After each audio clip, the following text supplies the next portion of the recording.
우주 이야기에 오셔서 감사합니다. 구독, 좋아요, 알림을 클릭해 주세요. 2. 바이러스의 생존 전략. 바이러스는 숙주세포 없이는 스스로 증식할 수 없는 기생체입니다. 따라서 숙주세포를 효율적으로 감염시키고 자신의 유전자를 복제하여 살아남는 것이 가장 중요한 전략입니다.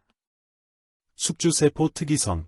바이러스는 특정 숙주세포의 특정 수용체에만 결합하여 침투합니다. 이는 바이러스가 불필요한 세포의 에너지를 낭비하지 않고 효율적으로 감염 대상을 찾는 전략입니다. 세포 침투. 바이러스는 다양한 방법으로 숙주세포 안으로 침투합니다. 융합. 바이러스 외피와 세포막이 융합하여 유전자를 세포 안으로 주입합니다. 예, HIV. 세포 내입. 엔도사이토시스. 세포가 바이러스를 마치 영양분처럼 세포 안으로 끌어들입니다. 예, 인플루엔자 바이러스. 직접 주입. 바이러스가 자신의 유전 물질만을 세포 안으로 직접 주입합니다. 예, 박테리오파지. 숙주세포 기구 이용. 세포 안으로 들어간 바이러스는 숙주세포의 복제, 전사, 번역기구, 리보솜, 효소, 아미노산 등을 마치 자신의 것처럼 사용하여 자신의 유전자를 복제하고 필요한 단백질을 합성합니다. 빠른 복제와 변이. 바이러스는 매우 빠르게 증식하며 유전체 복제 과정에서 빈번하게 돌연변이를 일으킵니다. 이러한 돌연변이는 새로운 환경에 적응하거나 숙주 면역계를 회피하는 데 유리하게 작용할 수 있습니다. 면역 회피. 단백질 변이. 숙주 면역계가 인식하는 바이러스 표면 단백질을 지속적으로 변화시켜 면역계의 공격을 피합니다. 예, 인플루엔자 바이러스. 면역 반응 억제. 숙주세포의 면역 반응을 억제하는 단백질을 만들거나 세포의 자살 경로를 방해하여 세포 내에서 더 오래 살아남으려 합니다. 잠복 감염. 네이턴시 일부 바이러스는 숙주세포의 유전체에 자신의 유전자를 삽입하여 잠복 상태로 존재하다가 숙주 면역력이 약해지면 다시 활성화되어 증식합니다. 예, 헤르페스 바이러스.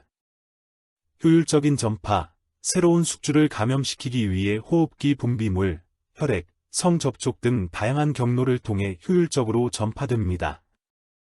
3. 세포와 바이러스의 전쟁 상황. 세포와 바이러스의 상호작용은 말 그대로 끊임없는 군비 경쟁입니다. 초기 감염 단계. 바이러스의 공격. 바이러스는 숙주세포 표면의 수용체에 자신을 결합시켜 침투를 시도합니다. 세포의 1차 방어. 세포는 바이러스의 침입을 감지하면 즉각적으로 인터페론을 분비하고 세포 자살을 유도하거나 자연 살해 세포를 동원하여 감염 확산을 막으려 합니다. 바이러스 증식 단계. 바이러스의 역이용. 바이러스는 세포 안으로 침투하여 숙주세포의 자원을 무자비하게 사용하여 자신의 유전자를 복제하고 새로운 바이러스 입자를 만듭니다. 세포의 면역 활성화. 세포는 바이러스 단백질을 외부 항원으로 인식하여 T세포, B세포와 같은 적응성 면역세포를 활성화시킵니다. 항체는 바이러스를 무력화하고 세포 독성 T세포는 감염된 세포를 파괴합니다. 면역 회피와 진화. 바이러스의 변이. 바이러스는 끊임없이 돌연변이를 일으켜 면역계의 인식을 피합니다. 이로 인해 백신의 효과가 약해지거나 재감염이 발생할 수 있습니다. 면역계의 적응. 면역계는 새로운 바이러스 변이에 맞춰 항체를 생산하고 새로운 면역세포를 훈련시키며 적응합니다. 결과. 숙주방어 성공. 면역 시스템이 바이러스를 성공적으로 제거하면 숙주는 회복됩니다. 만성감염. 일부 바이러스는 면역계를 완전히 제거하지 못하고 숙주 내에 잠복하거나 지속적으로 증식하여 만성감염을 일으킵니다. 질병 발생 및 숙주 사망.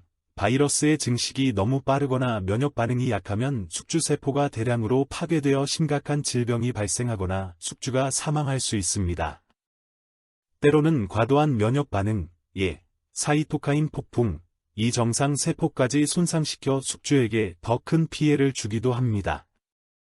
세포와 바이러스의 전쟁은 생명의 역사 내내 이어져 왔으며, 이러한 상호작용은 지구상의 생명체가 끊임없이 진화하는 원동력이기도 합니다. 인간은 이러한 싸움의 원리를 이해하여 백신과 항바이러스제를 개발하고 있으며, 바이러스 또한 새로운 회피 전략을 개발하며 진화를 멈추지 않고 있습니다. 36억 년 전부터 35억 년 전은 원생이온, 프라터로조익 이온, 초기에 해당하는 고대 시기로 지구와 생명 현상에 중요한 변화가 있었던 때입니다. 이 시기의 주요 특징은 다음과 같습니다. 지구의 환경. 대기. 이 시기 지구의 대기는 오늘날과는 매우 달랐습니다. 산소가 거의 없는 환원성 대기였을 것으로 추정되며, 메탄, 암모니아 등의 가스가 많아 현재의 대부분 생명체에게는 유독했을 것입니다. 지각 형성. 지구 지각이 충분히 식어 암석과 대륙판이 형성되기 시작했습니다. 서호주 필바 크레이턴, 필버러 크레턴, 과 남아프리카 바버턴 크레이턴, 바어버턴 크레턴 등에서 약 35억 년 전의 암석이 발견되며, 이는 지구 최초의 안정적인 지각 형성의 증거가 됩니다. 물, 바다는 이미 존재했고, 생명의 기원이 된 유기물이 바다에서 생성되었을 것으로 여겨집니다. 생명 현상. 최초의 생명체 흔적. 35억 년 전 암석에서 미생물 화석이 발견되며, 이는 지구에서 가장 오래된 생명체의 흔적 중 하나로 여겨집니다.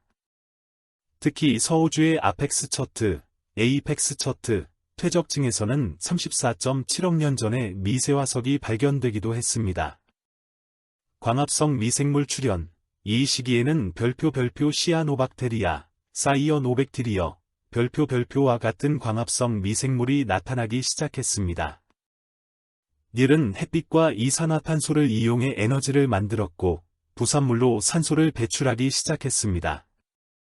하지만 이 시기에는 아직 대기 중 산소 농도가 급격히 상승하지는 않았습니다. 일부 연구에서는 시아노박테리아 이전에도 더 단순한 형태의 산소 생산 광합성이 존재했을 가능성을 제기하기도 합니다. 스트로마톨라이트, 스트로메털라이트 광합성 박테리아의 군집이 쌓여 형성된 스트로마톨라이트 화석이 이 시기 암석에서 발견됩니다. 이는 복잡하게 통합된 생물 공동체가 존재했음을 시사하는 결정적인 증거입니다. 원핵생물, 프로캐리오츠의 시대. 이 시기 지구의 모든 생명체는 세포 분열을 할 수 없는 원핵생물 형태의 박테리아였습니다. 눈에 보이는 다세포 생명체는 아직 존재하지 않았습니다. 이 시기는 지구가 생명체에게 점차 살기 좋은 환경으로 변모하고, 가장 초기 형태의 생명체가 출현하여 지구의 대기 환경을 서서히 변화시키기 시작한 중요한 시기였습니다. 세포와 바이러스 정쟁. 장면, 세포 왕국 내부. 등장인물. 세포왕. 거대한 핵을 가진 위험 있는 세포. 미토대사, 세포의 에너지 공장인 미토콘드리아를 대표하는 사절. 단백질 기사, 리보솜에서 만들어진 단백질 무기로 무장한 용사. 바이러스 군주, 코로나, 뾰족한 스파이크를 가진 침략자. 세포와 바이러스 전쟁. 무대 중앙에는 세포왕이 앉아 있고, 미토대사와 단백질 기사가 비장한 표정으로 서 있다. 갑자기 경보음이 울린다. 세포왕, 놀라며, 무슨 소리인가? 미토대사, 숨을 헐떡이며, 폐하. 국경이 뚫렸습니다. 저 바이러스 놈들이. 단백질 기사, 검을 뽑으며, 바이러스 군주, 코로나입니다. 놈이 우리 세포의 문을 부수고 침입했습니다. 세포왕, 분노하며, 감히 이 세포 왕국을 넘보다니.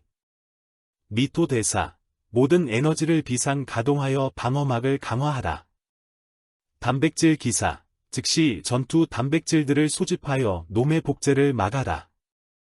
우주 이야기 영상을 시청해 주셔서 감사합니다. 구독, 좋아요, 알림을 클릭해 주세요.